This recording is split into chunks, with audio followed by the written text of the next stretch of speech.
Ngũgĩ wa Thiong'o, born in Kenya in 1938, is one of Africa's most influential intellectuals and a global reference in debates on cultural decolonization. In Decolonizing the Mind, published in 1986, he delivers a powerful critique. The language of the colonizer, imposed in schools and literature, is one of the most effective tools of colonial domination. The book is both autobiographical and theoretical, blending personal experience with profound reflections on identity, power, and resistance. The book gathers 4 essays on African literature, theater, fiction, and cultural relevance, in which Ngũgĩ argues that the imposition of colonial languages like English delegitimized local knowledge and culture.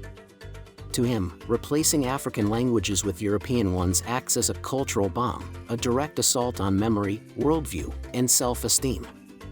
He recalls how his education in English disconnected him from his native language, Gikuyu, and alienated him from his cultural roots. Ngũgĩ maintains that true African liberation requires reclaiming and valuing African languages. Political independence alone is not enough, linguistic and cultural autonomy must follow. He urges African writers to write in their native tongues to reach their own communities directly, without colonial mediation. Writing in Gikuyu thus becomes a radical and political act.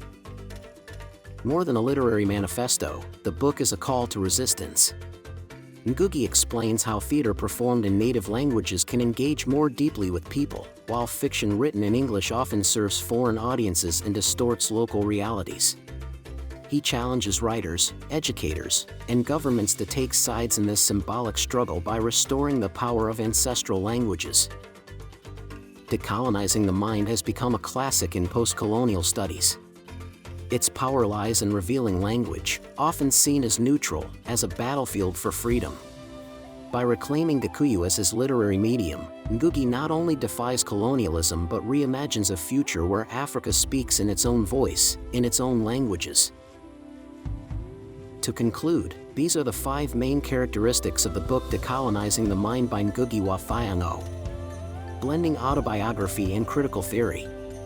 The book alternates between personal reflection and political argument, showing how linguistic domination affected the author's life and millions of Africans. Critique of English as a cultural bomb.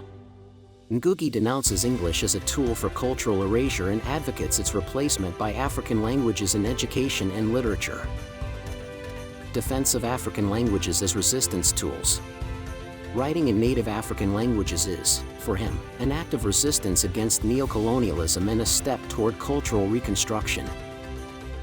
Analysis of theater and fiction as social instruments. Ngũgĩ reflects on how theater in local languages connects art and people, while fiction in English often distances writers from their communities.